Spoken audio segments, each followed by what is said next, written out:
Good morning, kiddos. Happy Monday. I hope you had a great weekend. Today, we are going to briefly discuss what you learned in the Chernobyl assignment and about the Solidarity movement in Poland. And then we're going to move forward with looking at the crumbling of the Soviet government and the control of the regime that is fading at the time. You're going to read something at the bottom of the Solidarity assignment. Then you're going to open the assignment called Beginning of the End, read and answer the bolded questions. Those bolded questions are due Tuesday at 3 p.m. First thing I need you to do is go into OneNote in the Solidarity Labor Movement assignment. So you did the background where you looked at what is true of the Soviet government. You watched the video of what was happening in Poland.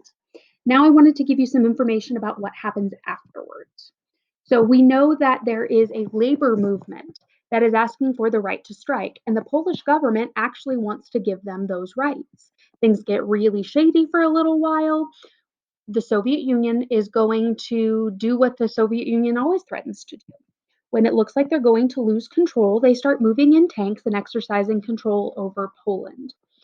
So we know that the movement had been successful to a certain point up until the Soviets rolled in the military. So I want you to pause now and read this part. What is going to happen afterwards? We know that that big leader is going to be arrested. I want you to pause the video and read this right now. Pause. Okay, so what's going to happen afterwards is they're going to start seeing that if they do consolidate power, if the labor unions do work together, if the church movement works together, if the people work together in solidarity, remember this is what they're called, in solidarity, their safety in numbers is going to help them achieve their goals. So we know that those big leaders are arrested. We know that things are not much better in Poland, but we also know that this movement is going to be successful because the people are going to band together and demand changes. Basically, the government of Poland is going to have to reach out to the solidarity movement to get people working again. This strike is very effective, and with their economy basically at a standstill, people cannot continue to strike and the Polish government continue. So the government reaches out to the Solidarity Labor Movement and asks them for help with ending the strike. This is going to lead to the first democratic government in the Soviet bloc. So Poland is going to end up having democratic elections in the late 1980s.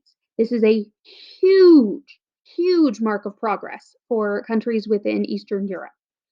The leader of the Solidarity Movement is going to be elected president. People don't love him all that much, but he does win a Nobel Peace Prize for his contributions.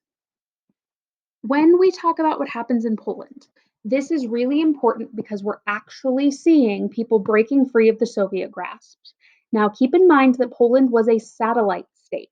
It was one that was heavily influenced by the Soviet Union, but not directly controlled by them. When we looked at Chernobyl, we were talking about Ukraine. Ukraine was directly run and administered by the Soviet Union. The Chernobyl disaster really goes to prove a couple of things.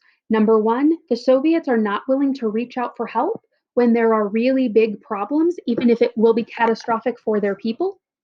And two, it makes the people of the Soviet Union even less likely to want to trust the Soviet government. So, those disasters in mind, I want you to take a look at the reforms that are going to happen when we get the election of a new president. We have Mikhail Gorbachev, that's the guy pictured here, is put into government in 1985. So Chernobyl does happen under his watch. He is going to start implementing changes. He is going to start trying to change some of the policies in the Soviet Union to reflect the will of the people and the failing systems that are in place now. He's going to come up with a program called Glasnost and this program called Perestroika. So all that you are doing in this particular assignment is going through, reading and looking at the pictures, and then answering the big bolded questions. There are 3 sections for you to do: reading, question, reading, question. Look at his reform movements, what Glasnost and Perestroika actually are. And then here's a whole bunch of pictures. Question, question, Question, question. That's all I need you to do today. Tomorrow we will check in and make sure that you understood the significance of all of these changes and of these policies. Have a great afternoon.